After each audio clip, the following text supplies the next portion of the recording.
ओम अज्ञानतिमिरान्धस्य ज्ञानाञ्जनशलाकया चक्षुरुन्मिलितं येन तस्मै श्रीगुरुवे नमः।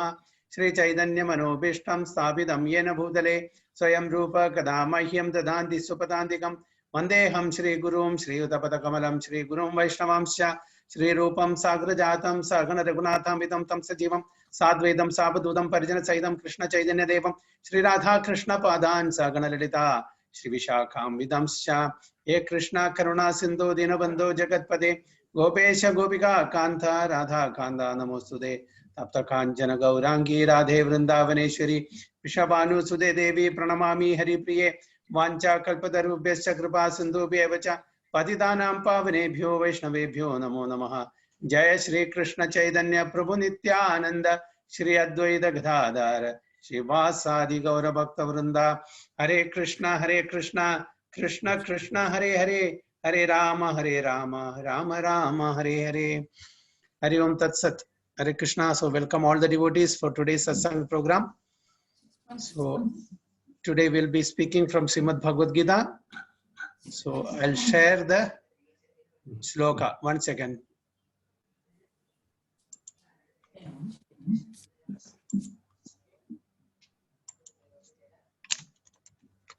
Prabhu 6.36. 6.36. Okay. Adi Prabhu.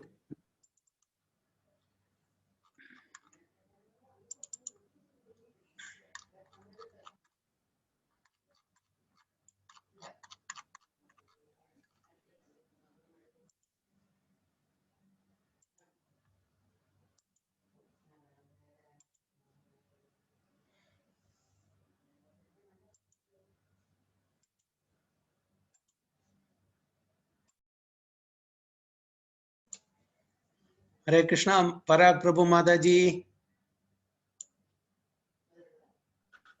Hare Krishna Prabhuji. Hare Krishna. Dana Pranam. So Hare Krishna. So we are reading from Bhagavad Gita, 6th chapter, 36th verse.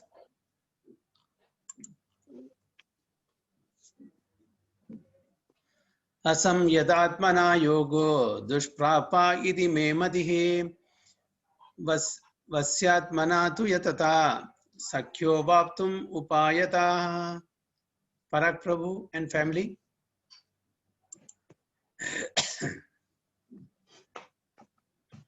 Hare Krishna Prabhuji. Hare Krishna Mataji. असंयत आत्मना योगो दुष्पापा इति मे मति वश्यात्मना तु यतता शक्यो अवाप्तुम उपायतः. Hari Bol. Hare Krishna Prabhuji. Translation. Yeah. For one whose mind is unbridled, self relies in difficult work, but he whose mind is controlled and who strives for the appropriate means is assured of success.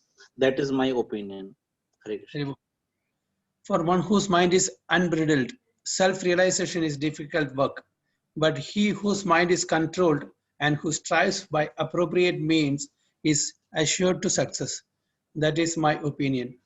So the mind, whose mind is unbridled, just like the horse, if the horse is unbridled, if you are not controlling the horse will go idhar tithar, right? So similarly, if our mind is also uncontrolled, we will not be able to, manage, because mind wanders. How many thoughts will come in a minute? So many thoughts. It said that in a day, so many thousands of thoughts comes. So if we don't engage our mind in devotional service, it will go here and there. Okay? So that's why, just like how we are controlling the horses, so if you let loose our mind, it will also go here and there, and we won't be able to focus on devotional service.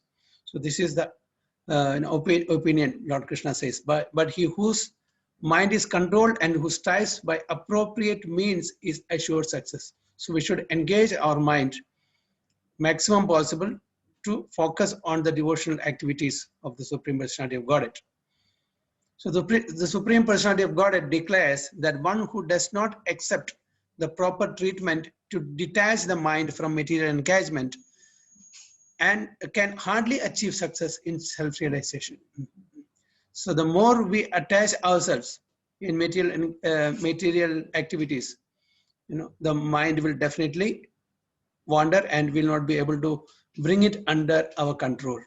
So the only way is to engage our senses in satisfying the Supreme Lord senses. Rishikena, Rishikesha, Sevanam Bhakti Ruchyate. Okay.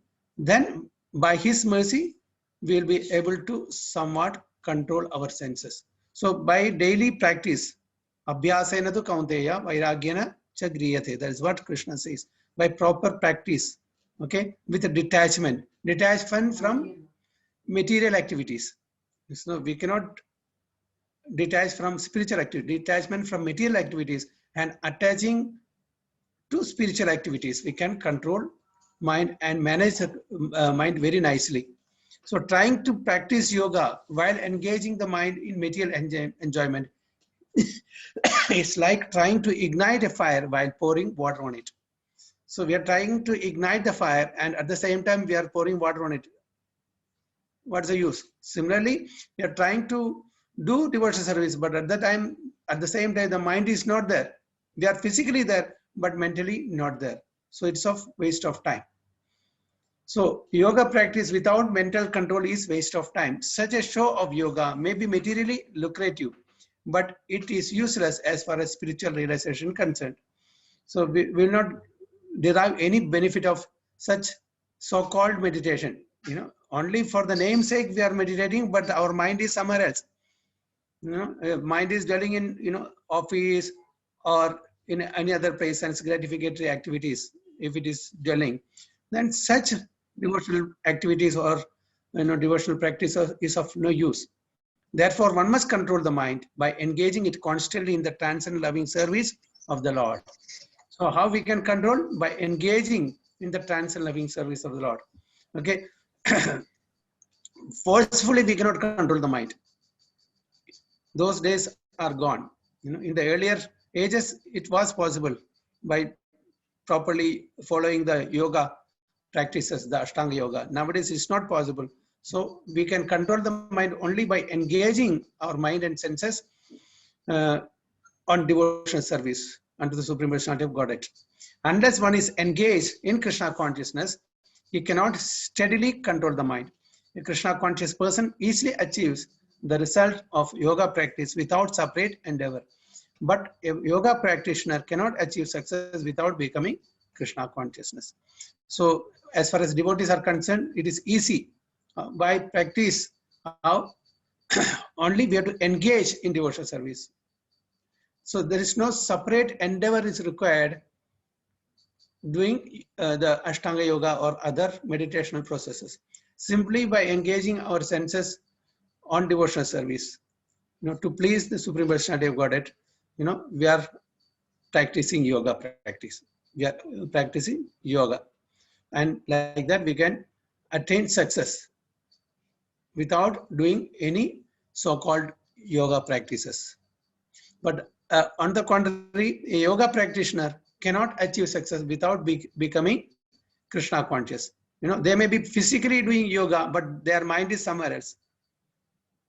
But they will not be able to succeed in their endeavor. So a Krishna conscious person, while engaging in devotional service, keeping the mind focused on the lotus feet of Supreme Personality of Godhead, it is as good as yoga. So this is what this sloka says. So any points?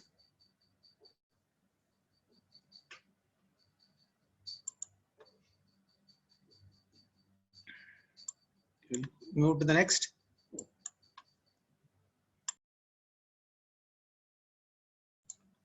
(637) Arjuna Uvacha Ayati Shraddhayopeto Yogashalita Manasa Aprapya Yoga Samsiddhim Kam Gadim Krishna Gachadi.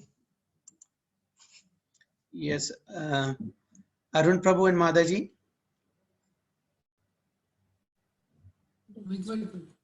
Arjuna Vacha Ayati Shraddhayopeto Yoga Chalidamanha अप्राप्य योगसंसिद्धिं काङ्गदिं कृष्ण गच्छति. Ribol. Arjuna said, Translation. "O Krishna, what is the destination of the unsuccessful transcendentalist? Who is the beginning? Who is in the beginning takes to the process of self-realization with faith, but later desists due to world's mindedness and thus does not attain perfection in mysticism." Arjuna said, "O Krishna, what is the destination of the unsuccessful transcendentalist, who in the beginning takes to the process of self-realization with faith, but who later decides due to worldly mindedness and thus does not attain perfection in mysticism?" So Arjuna is putting forward a question to Krishna. What will be the destination of those unsuccessful transcendentalists, who take up this devotional activities but they don't complete it? So what is their destination? So let us see what the answer is. The path of self-realization or mysticism is described in the Bhagavad Gita. The basic principle of self-realization is knowledge that the living entity is not this material body, but that he is different from it, and that his happiness is in it. Yes. Prabhu, sorry to disturb. Prabhu, ഞങ്ങൾ വായിക്കണോ? Should we read? No, it's okay, Mataji. I'll tell you. Yeah, I'll tell you. Okay. So material body, but that he is different from it, and that his happiness is in eternal life, bliss, and knowledge. These are transcendental beyond both body and mind. Self-realization is sought by the path of knowledge, by the practice of the eightfold system, or by bhakti yoga. In each of these processes, one has to realize the constitutional position of the living entity, his relationship with the God, and the activities whereby he can re-establish the lost link and achieve the highest perfectional stage of Krishna consciousness. Following any of the above mentioned three methods, one is sure to reach the supreme goal sooner or later. This was asserted by the Lord in the second chapter.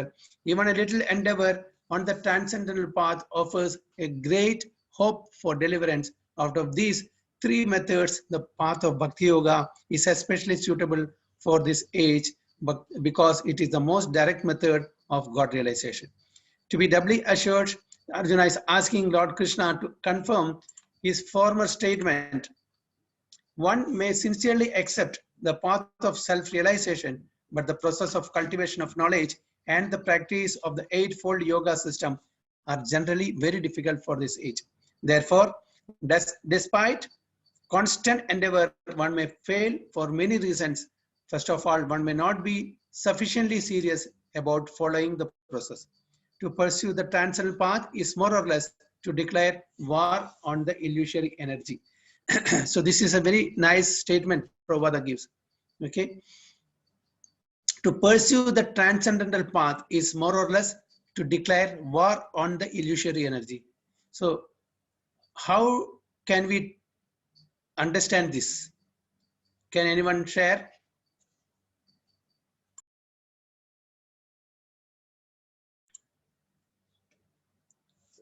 What exactly Prabhupada means with this sentence?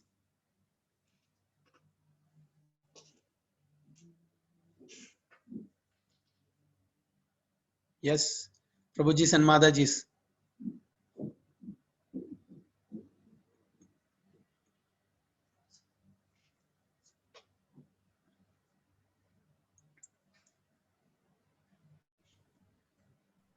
Hare Krishna, Prabhu, can I just Yes. try? Yeah, please. Prabhu, it means like when we are trying to take up this transcendental path, so the illusionary energy is Maya. So we are trying to avoid Maya and go to Krishna. So we are actually in the marginal energy. We can decide if we want to go towards Krishna or towards Maya. So when we are trying this, it is like we are fighting against Maya to move towards Krishna, because once we go towards Maya, getting Krishna will be difficult.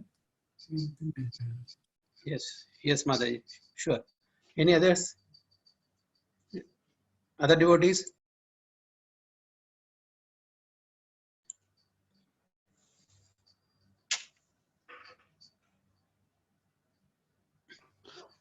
Hare Krishna, Prabhuji.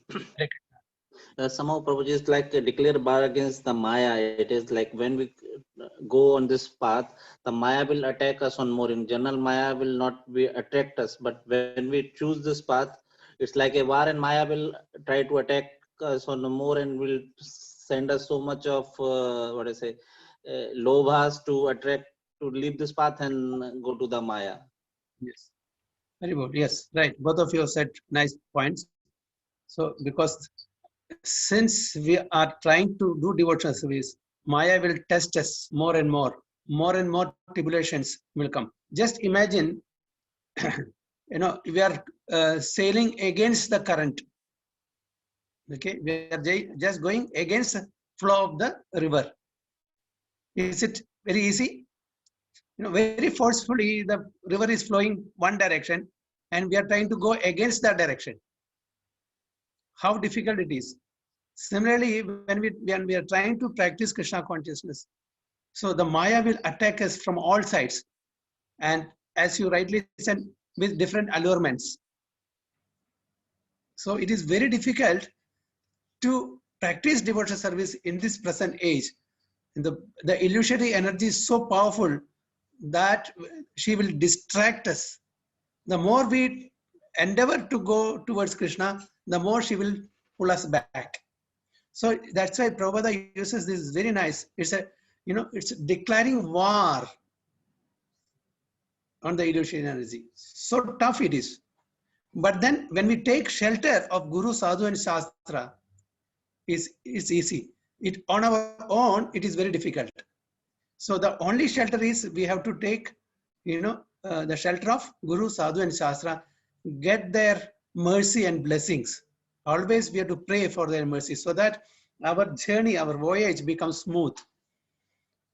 Whoever tries to fight against Maya on their own, it is very difficult. So we should have an association of devotees. As Prabhupada always says, when there is one stick, you can break it very easily. When there is a bunch of sticks, you cannot break that. So we should always be in the association of devotees. We should be fenced with the association of devotees. So nobody can attack from outside. So when we are in the midst of the devotees, Maya cannot attack. When we are alone, it's very easy. Because it's only one person's strength. When we are in the association, so many people. Suppose we are, a group of people going, okay, and there is one person, Pahalwan, very fat and stout and very strong. Will he ever try to attack us alone? Even if he's, very, very strong and stout and very powerful, will he? No. If we are with devotees, he will not dare to attack us. Because we are in the association of devotees, we are a group of people. That's why we should always stay together. So each one can help the other devotees.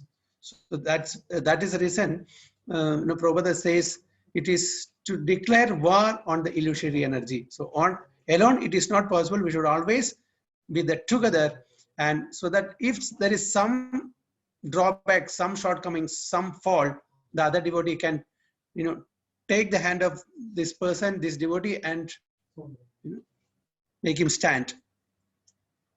So we should always get the shelter of Guru, Sadhu and Shastra every day. Some people say, why we need devotees? I can do it on my own. Okay, I don't want devotees. So is it possible?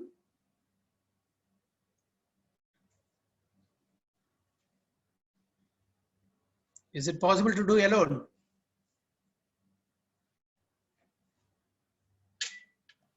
Prabhu, Yes. no, Prabhu.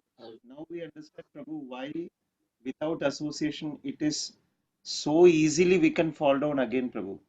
Just Yes. in a matter of days.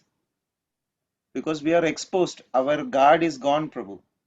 Yes, definitely. The mercy by the fellow devotees actually. The association, we understand why it is happening. Very good.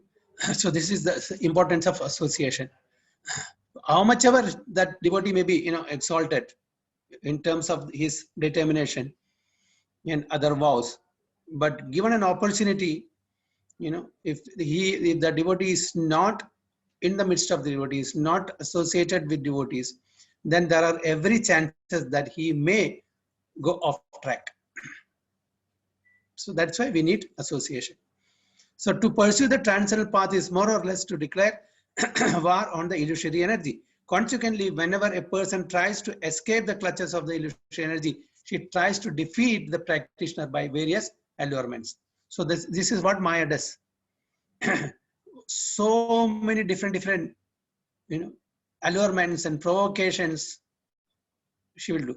So a conditioned soul is already allured by the modes of material energy, and there is every chance of being allured again, even while performing transcendental disciplines.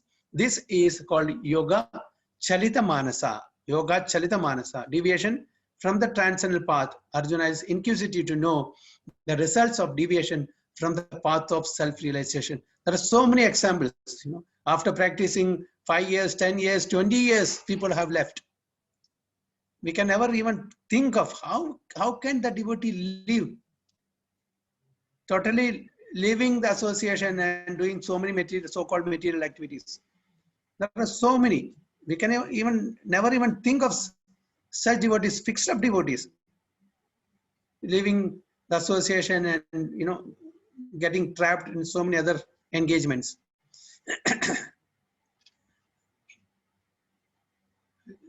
So any other comments or points?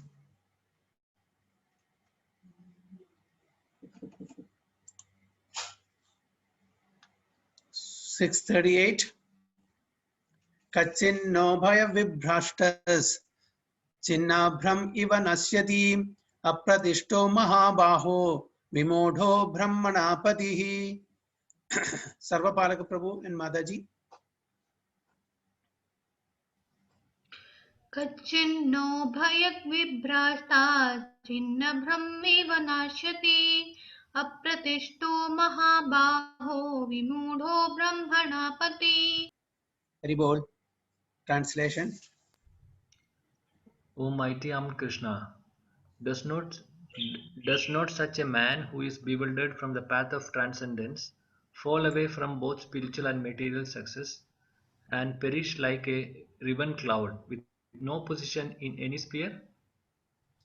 O mighty armed Krishna, does not such a man who is bewildered from the path of transcendence fall away from both spiritual and material success and perish like a riven cloud with no position in any sphere?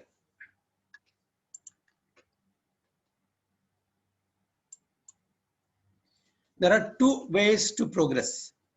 Those who are materialist have no interest in transcendence, therefore they are more interested in material advancement by economic development or in promotion to the higher planets by appropriate work. When one takes to path of transcendence, one has to cease all material activities and sacrifice all forms of so-called material happiness. If the aspiring transcendentalist fails, then he apparently loses both ways. In other words, he can enjoy neither material happiness nor spiritual success. So this is, if the aspiring transcendentalist fails, then he apparently loses both ways. How is it? Because neither we are enjoying the material happiness nor are we enjoying the spiritual happiness when we are living, isn't it? So he has no position. He is like a riven cloud. A cloud in the sky sometimes deviates from a small cloud and joins a big one. But if it cannot join a big one, then it is blown away by the wind and becomes a non-entity in the vast sky. So from a small cloud, it tries to join the big cloud, and in the meantime, it is driven away by the strong wind. So nor it is there, nor it is having the original place. So like that, the transcendentalist, the beginners who wants to engage in devotional service, left material enjoyment, not reach the devotional activities fully also. So this is, so what will happen to such people? This is a question put forward by Arjuna to Krishna. So, but if it cannot join a big one, then it is blown away by the wind and becomes a non-entity in the vast sky. The Brahmana Padi is the path of transcendental realization through knowing oneself to be spiritual in essence, part and parcel of the Supreme Lord, who is manifested as Brahman, Paramatma, and Bhagwan. Lord Sri Krishna is the fullest manifestation of the Supreme Absolute Truth, and therefore, one who is surrendered to the Supreme Person is a successful transcendentalist. To reach this goal of life through Brahman and Paramatma realization takes many, many births. Bahunam Janmanamante. Therefore, the supermost path of transcendental realization is Bhakti Yoga or Krishna consciousness, the direct method. So if you want to go through Brahman, Paramatma, then ultimately to Bhagwan, it takes Bahunam Janmanam Ande Jnanaman Mam Prapatyade Vasudeva Sarvam Idi Samahatmasu Durlabha. So when we are taking up the direct method, Bhakti Yoga, it is easy process. It will not take many lifetimes. If you are determined, if you have Nishtha, so this life itself we can attain the lotus feet of the Supreme Personality of Godhead Krishna. Otherwise, you may take many births to attain that which we are supposed to attain in the human form of life.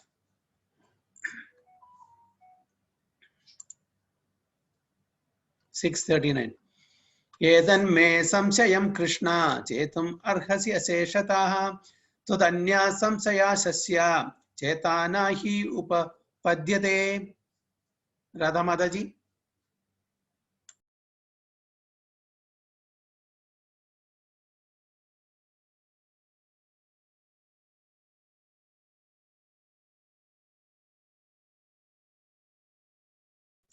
Mataji is not there. Okay. Nanda Gopal Prabhu. Hare Krishna Prabhuji. Hare Krishna. I'm not. Hare Krishna. Hare Krishna. Mataji. Edanme samshayam Krishna chetumarhasya sheshada twadanya samshayasya chetana hyupadyade. Nanda Gopal Prabhu, translation please.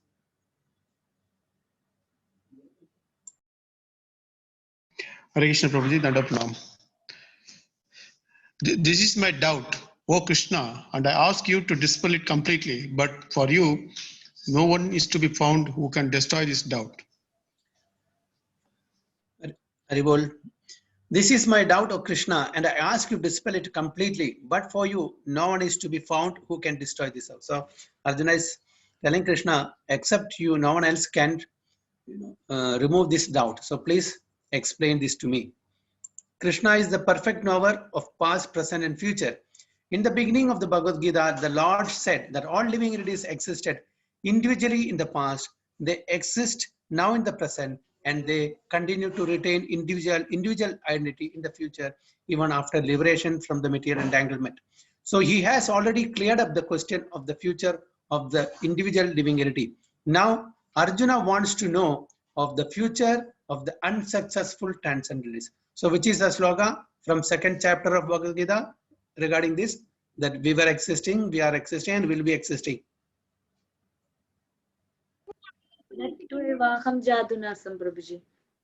Rebold. So please recite that.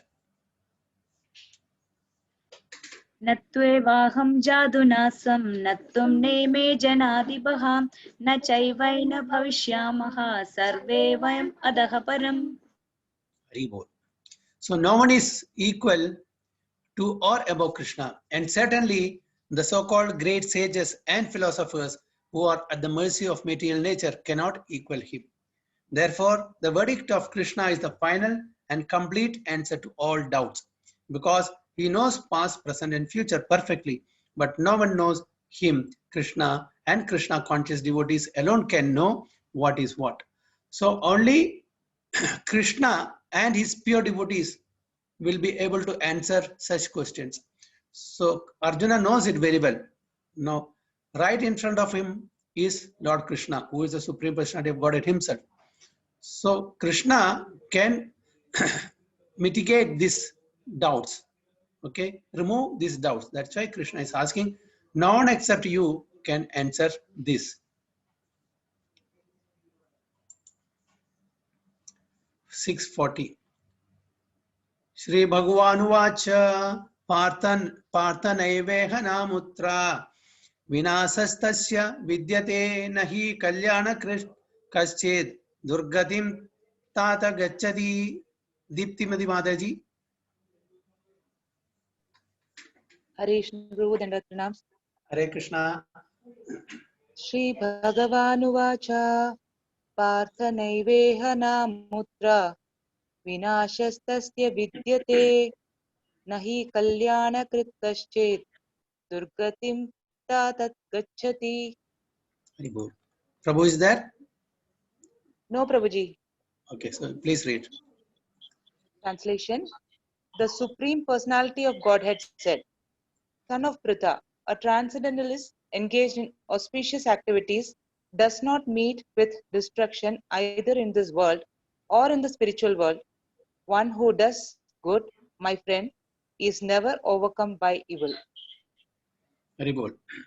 The Supreme Personality of Godhead said, Son of Pritha, a transcendentalist engaged in auspicious activities does not meet with destruction either in this world or in the spiritual world. One who does good, my friend, is never overcome by evil. In the Srimad Bhagavatam, Sri Narada Muni instructs Vyasadeva as follows. Tyaktva swadharmam charanambujam harer bhajan apakko athapate tatho yadi yatra kva vabhadram adbhut amusya kim ko vartha apo apto abhajatam swadharmataha. If someone gives up all material prospects and takes complete shelter of the Supreme Personality of Godhead, there is no loss or degradation in any way. On the other hand, a non-devotee may fully engage in his occupational duties and yet not gain anything. For material prospects, there are many activities, both scriptural and customary. A transcendentalist is supposed to give up all material activities for the sake of spiritual advancement in life, Krishna consciousness. One may argue that by Krishna consciousness, one may attain the highest perfection if it is completed. But if one does not attain such a perfectional stage, then he loses both materially and spiritually.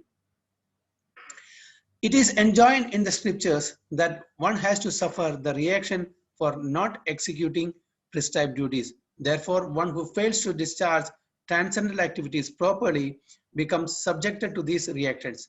The Bhagavatam assures the unsuccessful transcendentalist that there need be no worries.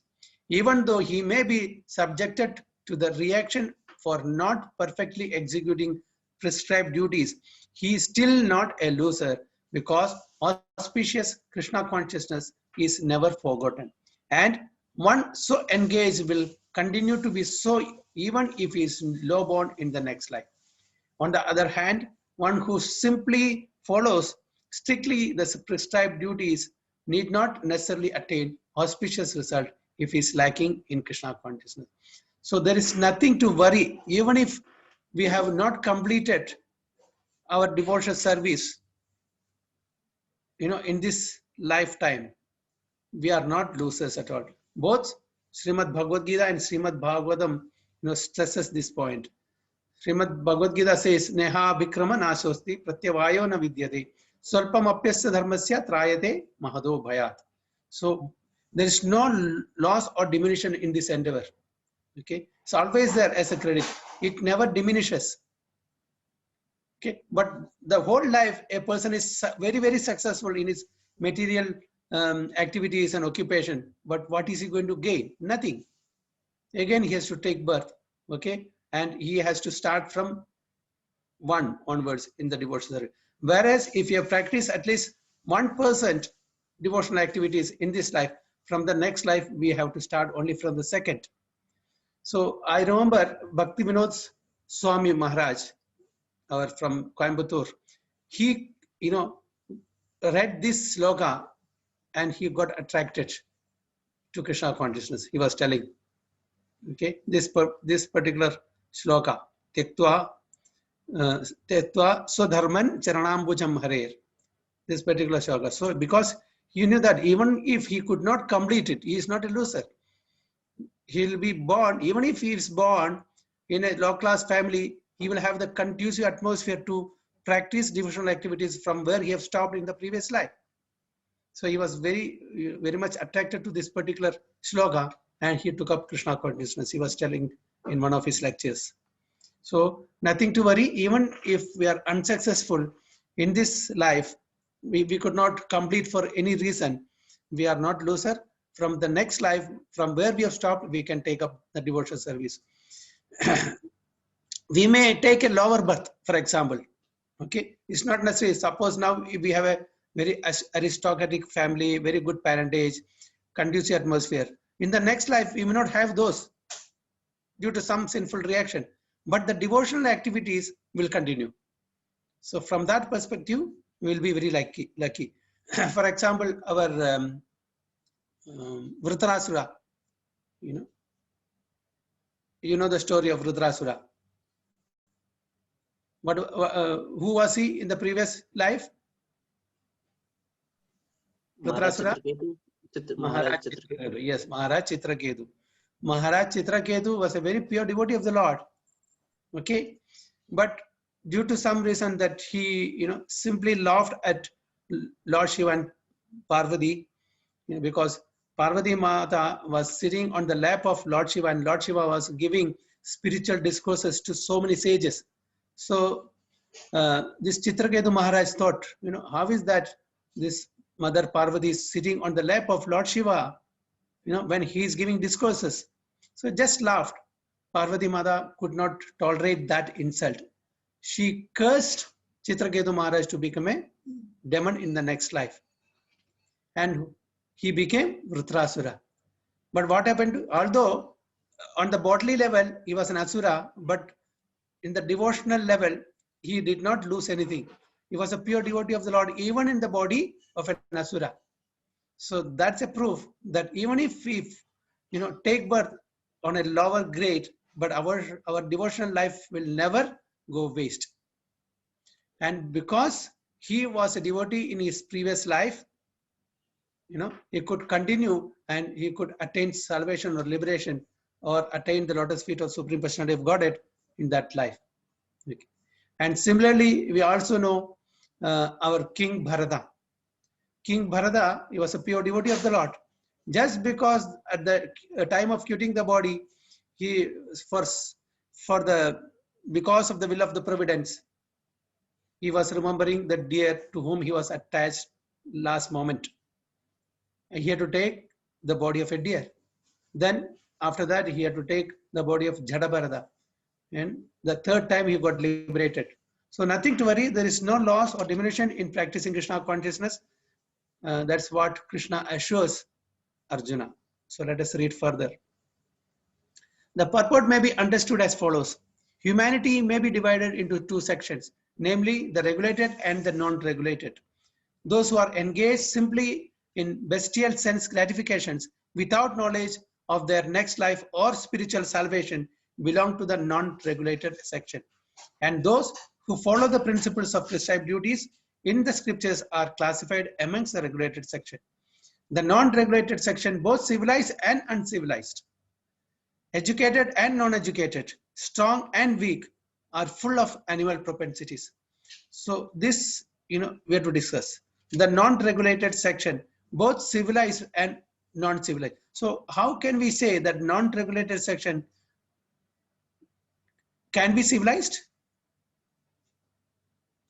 It says, Prabhupada says, both civilized and non-civilized. How can they be categorized as civilized?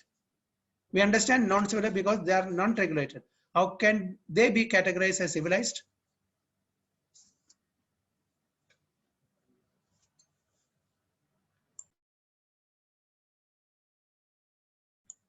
Haribol? Hare Krishna, Prabhu. Civilized in the sense, Prabhuji, they dress up nicely, act nicely, and going for educations and everything, but in the end not following the regulatory principles and Vedic literatures. Okay. Some more points from other devotees?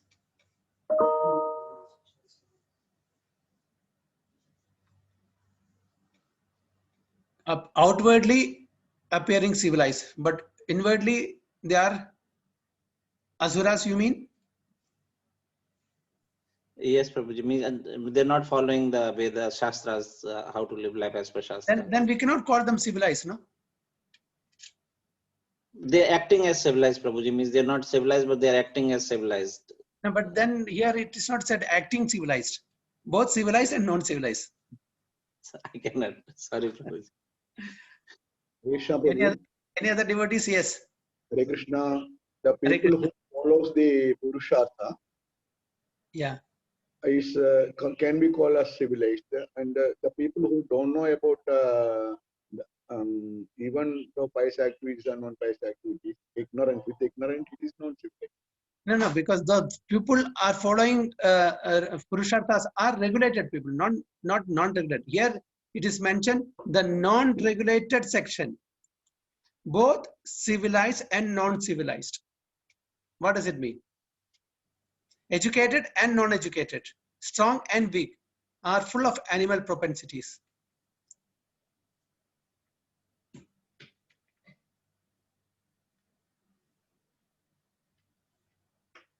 Any other devotees?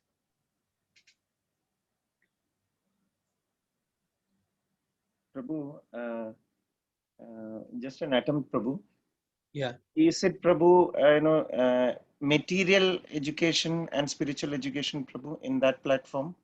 Because civilized from the point that they are highly educated and having a lot of material education, but uncivilized from the perspective that spiritually they have no gain. Okay. Good try. Very well. Yes, here civilized, non-regulated section, both civilized and non-civilized. Civilized and they are very good people, very pious people. They don't harm anybody. They are following, all good things. They will not do any nonsensical activities. But they are not devotees. They are not practicing any spirituality. They may be philanthropists, they may be altruists, they may do so many social activities for helping others. They are not harming others, but they are not devotees. They are not at all practicing devotional activities. They may be even atheists. Okay, they may be even atheists, but they are very good people, very, very pious people. They have good morals. They don't hurt others. They don't harm others. They are not into so many other illicit activities. So that from that point of view, the non-regulated section, may be called as civilized. And those who are totally into all illicit activities, they are also non-regulated, but they can be called non-civilized. So educated and non-educated. So educated here is materially educated.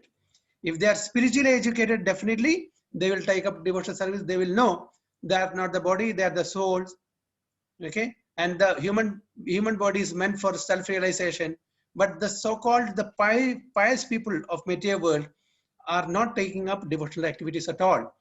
They are philanthropists, but they don't believe in existence of souls. They don't believe in the existence of Supreme Lord, and they don't know the relationship between the individual soul and super soul. So there are so many such pious people. They may be atheists also. So they can be categorized as civilized in the material term, and non-civilized because they don't have any knowledge either material nor devotional. So that's why Prabhupada is putting this non-regulated section, both civilized and non-civilized, educated and non-educated, strong and weak, are full of animal propensities. By animal propensities, that will ultimately send them to animal kingdom. In the long run, they will not become devotees because they are atheistic mentality. So over a period of time, after many, many lifetimes, they may get good bodies, they may take birth again in the human species, but slowly and gradually, they will fall down to lower species. So that's why these animal propensities. Their activities are never auspicious. Why it is not auspicious? Because they don't have the right aim, the goal. The goal of human life is missing there. The goal of human life is self-realization. But others, they will enjoy materially and they will allow others also to enjoy materially. Because while enjoying in the animal propensities of eating, sleeping, defending, and mating, they perpetually remain in the material existence, which is always miserable. On the other hand, those who are regulated by scriptural injunction and who thus rise gradually to Krishna consciousness certainly progress in life. So the devotees, they follow the scriptural injunction and regulate their life. Others, they follow their mental concoction and do what is good for themselves, what is good for others. That is their mental concoction. It may be good, it may not be good. Okay. So what they think is right, they will do. They will not purposely harm others. They will try to help others many ways possible by them. Okay, but that is again, that goodness, that good and bad are relative. As far as the material goodness is concerned, it is relative. Is it clear? Haribol? Yes, Prabhuji. Those who are following the path of auspiciousness can be divided into three sections, namely the followers of scriptural rules and regulations who are enjoying material prosperity, that is fruitive activities, karma kanda. Those who are trying to find ultimate liberation from material existence, that is jnanis, jnana kanda. Those who are devotees of Krishna in Krishna consciousness, they are bhaktas, bhakti marga. Okay. Those who are following the rules and regulations of the scriptures for material happiness may be further divided into two classes. Those who are fruity workers and those who desire no fruit for sense gratification. So that's again, categorized into two. One is the fruity workers and other one who desire no fruit for sense gratification. Those who are after fruitive results for sense gratification may be elevated to a higher standard of life. Okay, even to the higher planets, but still, because they are not free from material existence, they are not following the truly auspicious path. So what is the truly auspicious path?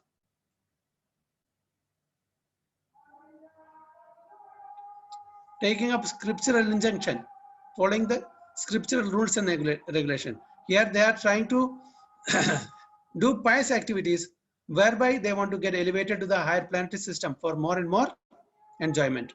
The only auspicious activities are those which lead one to liberation. Any activity which is not aimed at ultimate self-realization or liberation from the material bodily concept of life is not at all auspicious. So that is the only auspicious activity, to liberate us from this engagement of matter or body and attain a spiritual body. So that is the only auspicious activity. Activity in Krishna consciousness is the only auspicious activity. And anyone who voluntarily accepts all bodily discomforts for the sake of making progress on the path of Krishna consciousness can be called a perfect transcendentalist under severe austerity. And because the eightfold yoga system is directed toward the ultimate realization of Krishna consciousness, such practice is also auspicious, and no one who is trying his best in this matter need fear degradation. So any points from this?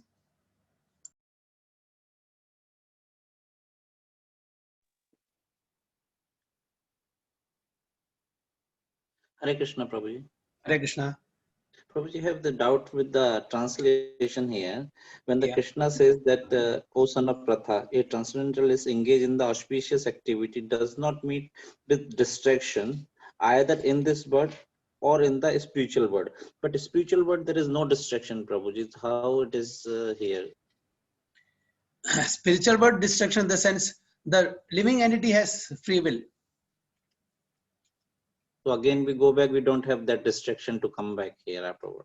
Yeah, that is what it said, no? O son of Pratha, a transcendental engage in auspicious, as long as we are engaged in auspicious activities. But he's saying distraction in this word or in the spiritual world. But spiritual word is the Vaikuntha. No, there is no Kuntha, no distraction. That's not distraction. The moment we go away from auspicious engagement, and there are chances, because we have a free will, no? We can anytime decide to come here also. Okay, so we can have Literally, there is, discussion there. yeah, we have a free will. We can exercise this free will even in the spiritual world. That is how we are here. We have ended up here. But once we have already suffered in this material world, we'll never aspire for that. That is another thing. That's why Krishna says, "Na tad bhashedo suryo, na shashanko na pavakaha, yat gatva na nivartante tad dhama paramamama."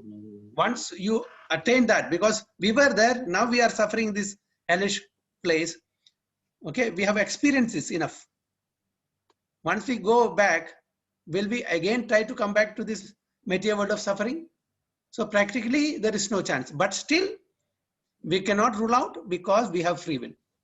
Okay. For example, a person who has been sentenced, after doing sinful activities, he has been sentenced in the jail for 14 years. General case, after coming back, will he do the activities, sinful activities again? Generally speaking. No. But can we rule out? No, he can do again also. Yeah, isn't it? Similarly, here also same, because we have got the free will.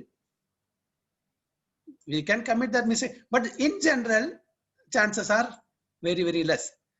Because we have the free will, Lord is not made us like a robot. If we are all robots, then definitely there is no chance.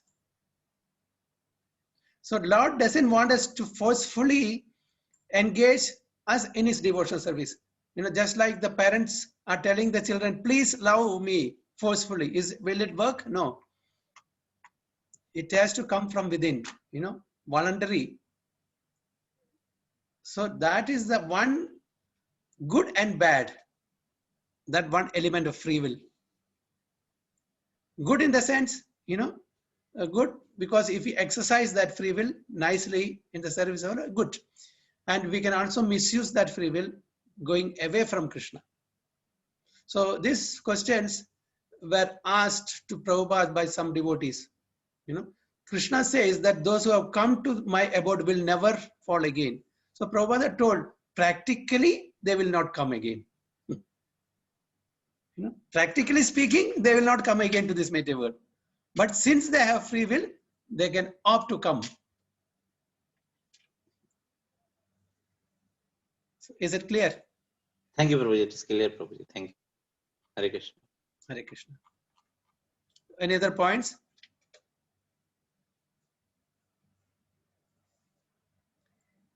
Okay, so we'll go to the next. 641. Prapya punya kritam lokan ushitva shashwati samaha suchinam srimatam gehe yoga bhrashto abhijayate. Gopi Prabhu.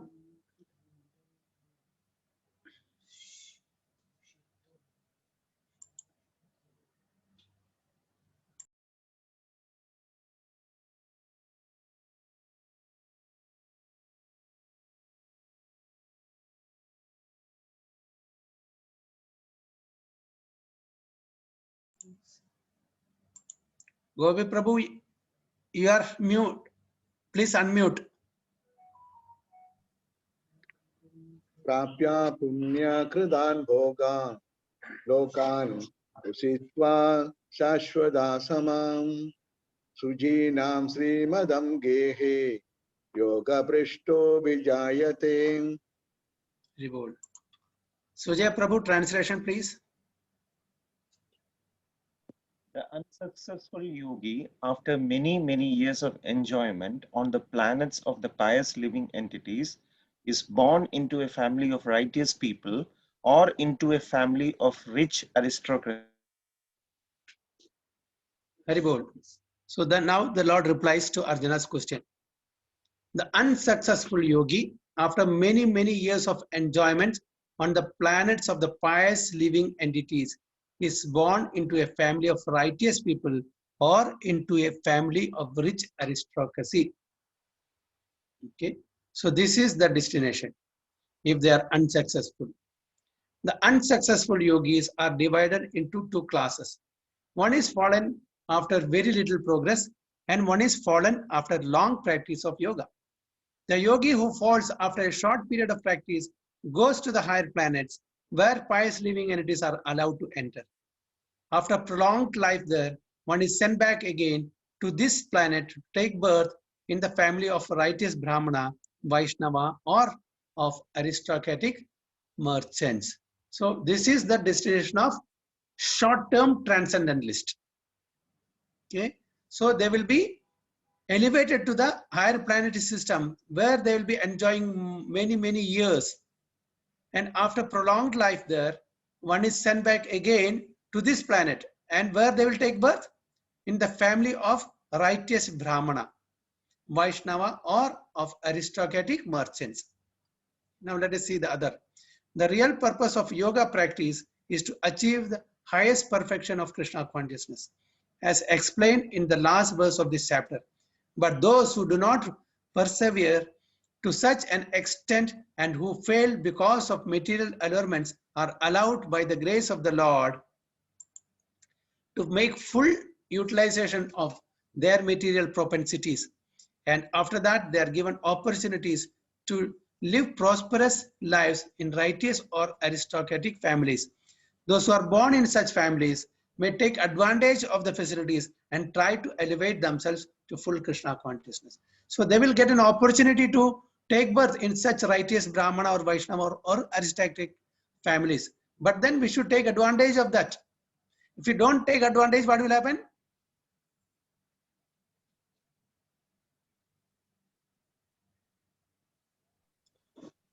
Back to zero, Prabhuji. Same. Yes. Yeah, we get an opportunity. Just like the father is a doctor. Okay, the children wants to become a doctor. There is a conducive atmosphere in the house because the father can guide the children very nicely, but the children are not interested in taking up. So the children are losing a chance. Similarly, we are given a conducive atmosphere to practice our Krishna consciousness or continue our Krishna consciousness in that family. But we are not taking up means then again we will fall down. So next 642. Athava yoginam eva kule bhavati dhimadam etadhi dullabhataram loke janma yad idrisham. Okay. Shantarupa Prabhu is there? Hare Krishna Prabhuji. Hare Krishna. Yes. अथवा योगिनामेव कुले भवति धीमताम् एतद्धि दुर्लभतरं लोके जन्म यदीदृशम्. Hare Bol. Translation Rupeshwari Mataji. Hare Krishna Prabhuji. If unsuccessful after long practice of yoga, he takes his birth in a family of transcendentalists who are surely great in wisdom. Certainly, such a birth is rare in this world.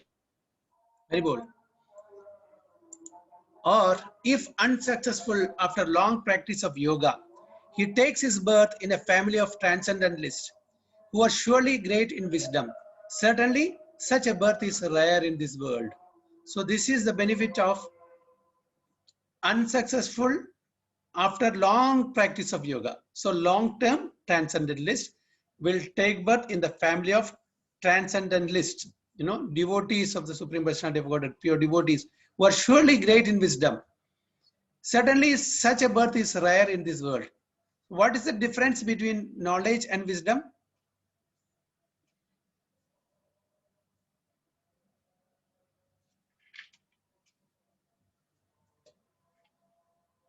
Can someone explain the difference between knowledge and wisdom?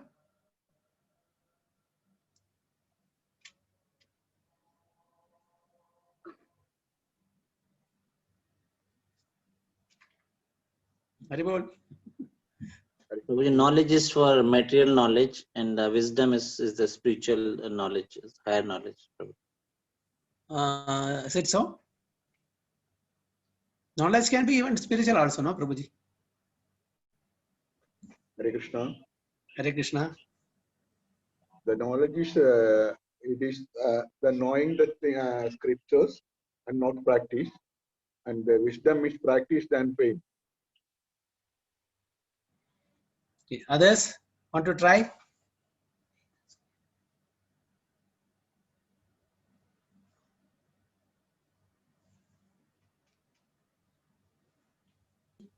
Hare Krishna, Prabhu. Hare Krishna. Prabhu, I don't know whether it is right or wrong, but I'm just trying, Prabhu. Yeah. Knowledge is, it comes from, what you read from books or from studies. Okay. Wisdom is from day-to-day experience, what you learn from outside, something like that. Experience, day-to-day Okay. experience. Okay, good try. Thank you, Prabhuji. So I'll just tell you a small story, okay, to understand the difference between knowledge and wisdom. So a guru had 4 disciples, okay, and all these disciples were very knowledge-wise. They were very nice. So Guru gave a task to all these 4 disciples, some task. So for that, they had to go through a forest. So on their way, they had to pass through thick forest. So there they saw parts of some animal scattered here and there. Somebody had killed this animal and the body parts were scattered here and there. So they had the knowledge, they can assemble, some of them, the 2-3 disciples had the knowledge to assemble, bring all the parts of that animal, assemble it. They had the technical know-how, and some brought the skin, some brought the bones, some brought the head, some brought the legs, like that. They, just like that puzzle, they are joining. So they joined, this animal, brought all the parts and they joined this animal. The one who was wise in that, one disciple was wise, said, now these 3 disciples wanted to give life to this animal. So after assembling, the 4th disciple who was wise came to know this is a lion. So he was wise. So don't give life to this lion. What will happen if they give life to the lion?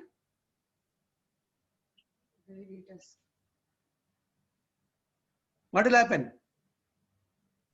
Will eat them, Prabhu. The lion will attack them. Yeah. So knowledge. Mahaprasade Govinde. Mahaprasade Govinde. So they all had the knowledge, but one of them was wise. So he said, don't give life to this lion, then that will be the end of it, Mahaprasade Govinde. So, they had the knowledge of technical know-how or skills to bring back the form. Video is breaking, Prabhu. What is that? Video is breaking. Achha. What about others? No, Prabhuji, maybe Gobi Prabhu's. Yeah, next condition. Okay. So is it now you got some idea what this wise person did? So they saved the other 3 persons also. So this is the difference between knowledge and wisdom.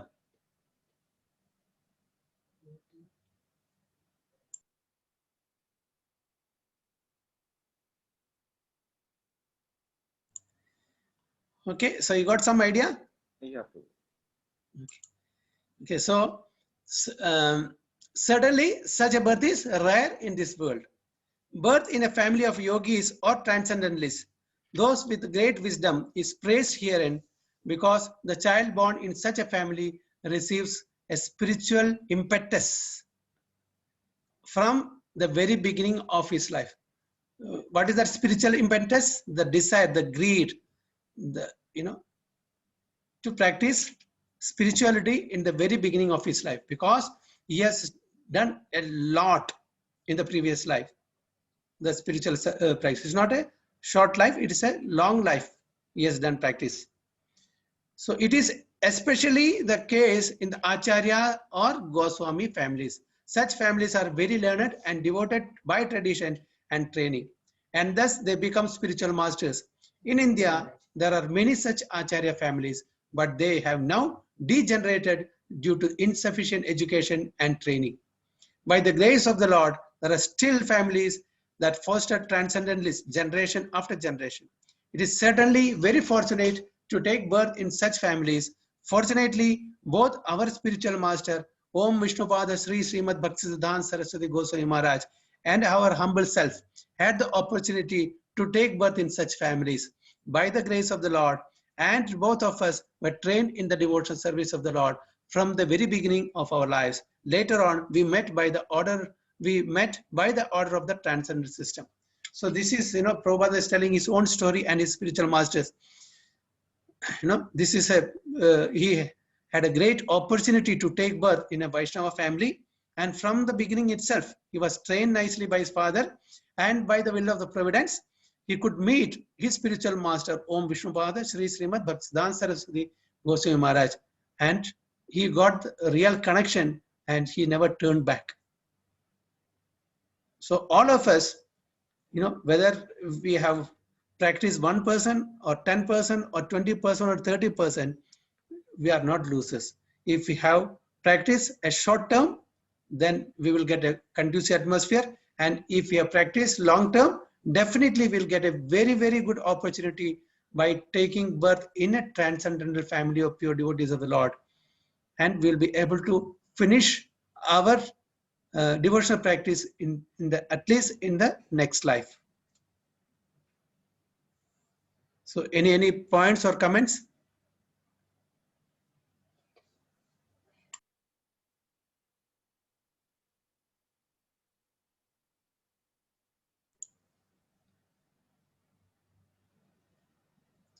Haribol? Hare Krishna. Okay. Hare Krishna.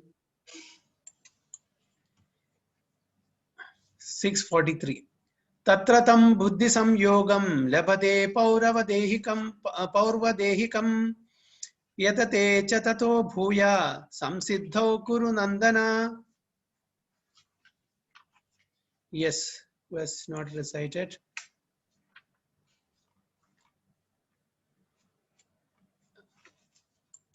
Yes, Sachi Mataji and Prabhu.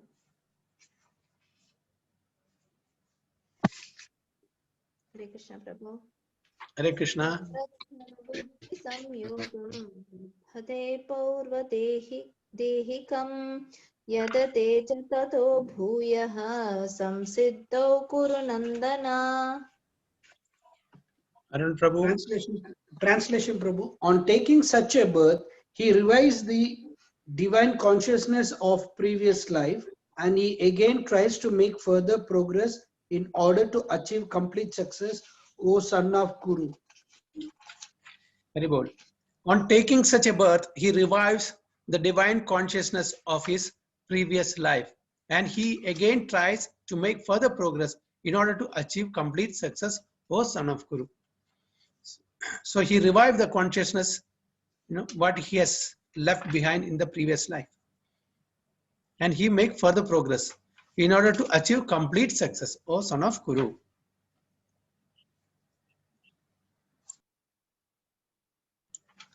King Bharata, who took his third birth in the family of a good Brahmana, is an example of good birth for the revival of previous transcendental consciousness.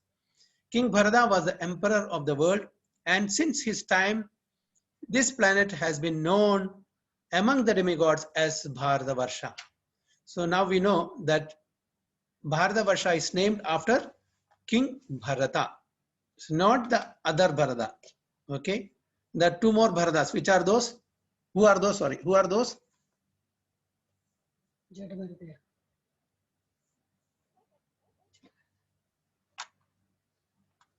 Vishwamitra's son Prabhuji one. Is it? Then Okay. Then our Bharata for Raman's Yes. Sri Yes. Rama's brother. Okay. Lakshmana, Sri Rama, Lakshmana, Bharata, Shatrugna. Okay. So our Bharatavarsha is known after King Bharata, who is also known as Jada Bharata in the third life. Okay. So Bharatavarsha is, and before Bharatavarsha, what was the name of Bharatavarsha? Ilavrata. Ajnaba, from the name Nabhi. That is, I think, this King Bharata's grandfather, I think. Nabhi, Ajnaba Varsha. Okay, so where you? Okay, we read this completely. Okay. King Bharata was the emperor of the world, and since his time, this planet has been known among the demigods as Bharatavarsha. Formerly, it was known as Ilavardavarsha. The emperor, at an early age, retired for spiritual perfection but failed to achieve success. In his next life, he took birth in the family of good Brahmana and was known as Jadabharata because he always remained secluded and did not talk to anyone. And later on, he was discovered as the greatest transcendentalist by King Rahugana. From his life, it is understood that transcendental endeavors or the practice of yoga never go in vain. By the grace of the Lord, the transcendentalist gets repeated opportunities for complete perfection in Krishna consciousness. So long-term transcendentalists, they get, even if they cannot complete in the next life, they repeated opportunities, chances they will get. So any points?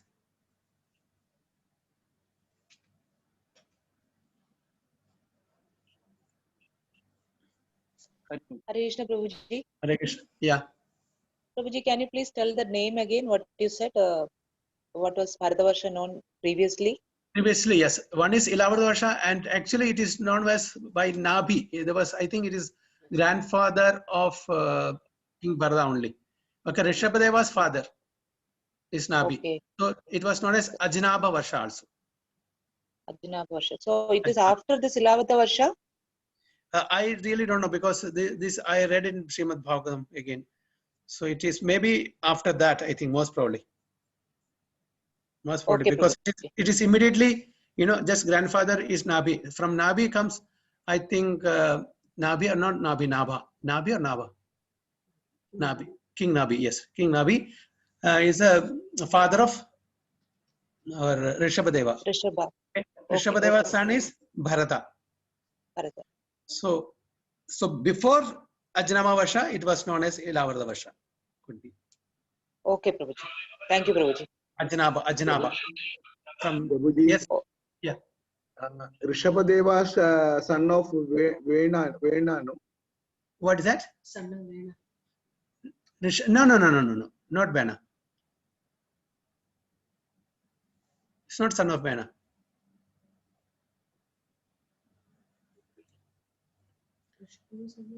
No, Prabhuji.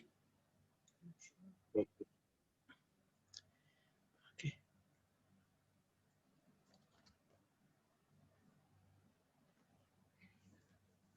So we'll go to the next. Yes.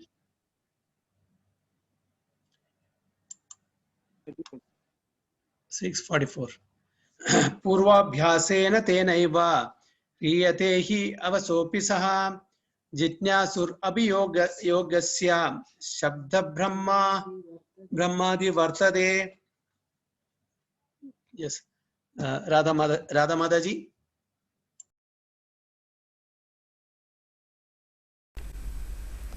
Hare Krishna. Hare Krishna.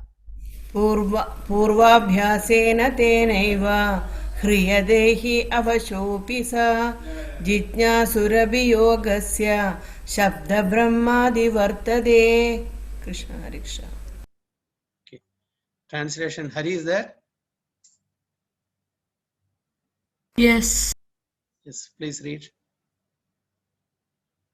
By virtue of the divine consciousness of his previous life, he automatically becomes attracted to the yogic principles, even without seeking them. Such an inquisitive transcendentalist stands always above the ritualistic principles of the scriptures. Hare Krishna. Hari Bol. By virtue of divine consciousness of his previous life, he automatically becomes attracted to the yogic principles, even without seeking them. Such an inquisitive transcendentalist stands always above the ritualistic principles of the scriptures. So even without any much endeavor, he will be automatically practicing devotional activities in the next life. Those who have not completed in the present life. Advanced yogis are not very much attracted to the rituals of the scriptures, but they automatically become attracted to the yoga principles, which can elevate them to complete Krishna consciousness, the highest yoga perfection. In the Srimad Bhagavatam 3.33.7, such disregard of Vedic rituals by the advanced transcendentalists is explained as follows. Aho bada swapacho ato gariyan yad jivagre vartate nama tubhyam tepus tapaste juhu sashnur arya brahmanuchur nama grananti yete. O my Lord, persons who chant the holy names of your Lordship are far, far advanced in spiritual life, even if born in families of dog eaters. Such chanters have undoubtedly performed all kinds of austerities and sacrifices, bathed in all sacred places, and finished all scriptural studies.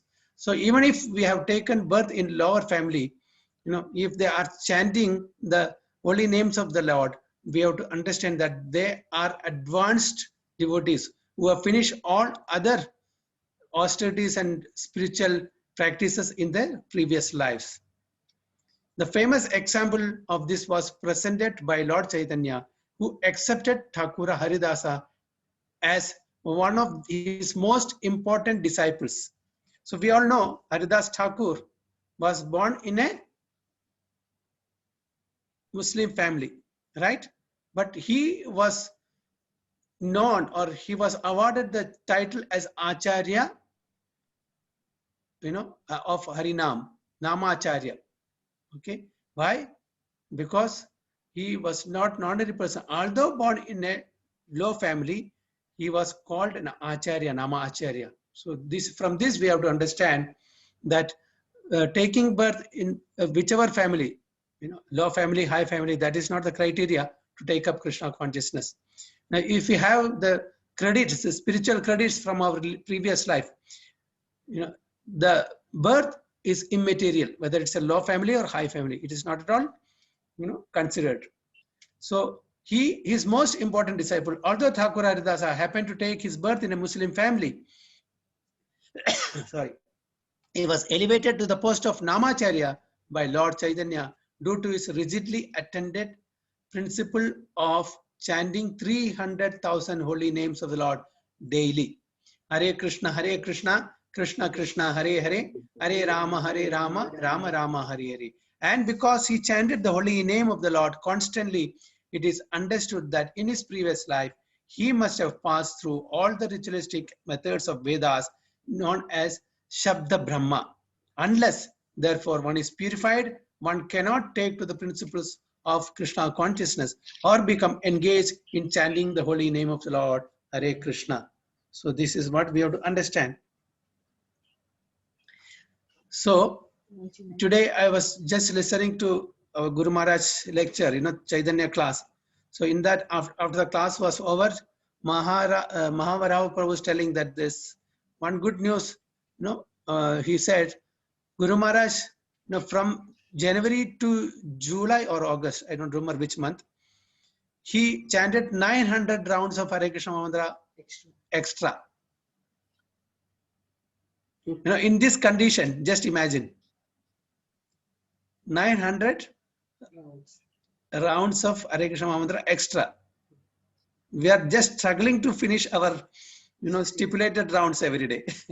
And in that condition, Guru Maharaj is chanting extra.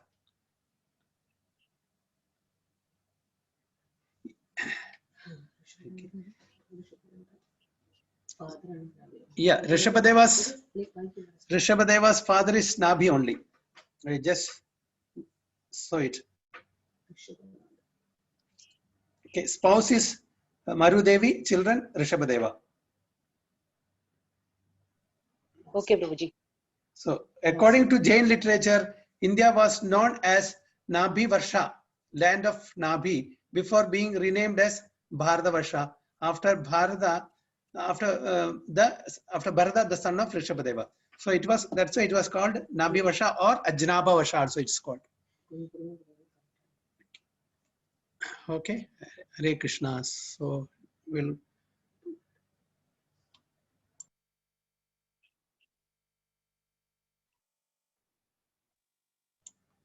Haribol. So we'll take one more, then we'll stop. 6:45. प्रयत्नात् यदमानस्तु योगे संशुद्ध किल्बिषा अनेक जन्म संसिद्धस् ततो याति परम गतिम. सर्वपालक प्रभु and Mataji. Prabhu, can you scroll it upwards? Sorry. प्रयत्नाद्यतमानस्तु योगी संशुद्ध किल्बिषः अनेक जन्म संसिद्धैस्ततो याति परां गतिम्. Hari Bol. Translation. And when the yogi engages himself with sincere endeavor in making further progress, being washed of all contaminations, then ultimately achieving perfection after many, many bursts of practice, he attains the supreme goal. Hari Bol. And when the yogi engages himself with sincere endeavor in making further progress, being washed of all contaminations, then ultimately achieving perfection after many, many bursts of practice, he attains the supreme goal.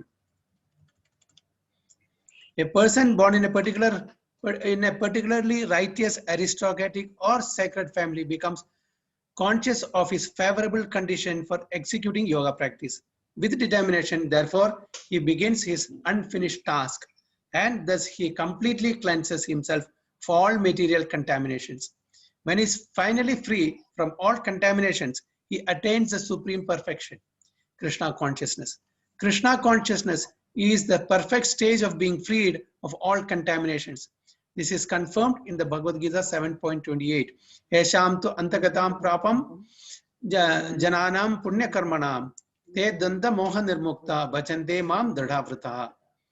After many, many bursts of executing pious activities, when one is completely free from all contaminations and from all illusory dualities, one becomes engaged in the transcendental loving service of the Lord. So, Manushyanam Sahasreshu. Okay, after many, many bursts, executing pious activities, completely freed from all contamination and from all illusory dualities, one becomes engaged in the transcendent loving service of the Lord.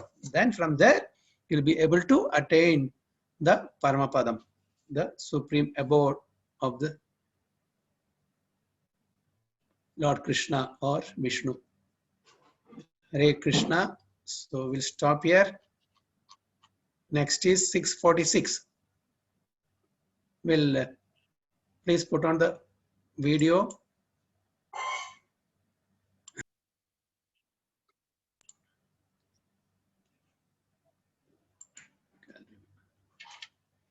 Hare Krishna.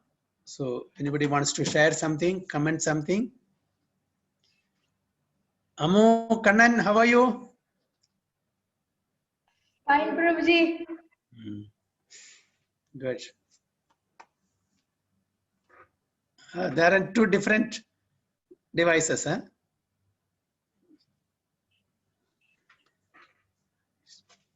Yes. Yeah, they're logged in. In same house or different house? Same house, Prabhuji. Okay. Very well. Deepti Madhumadaji. Upstairs, we are down. What is that? He is upstairs and we are down. Okay. Deepti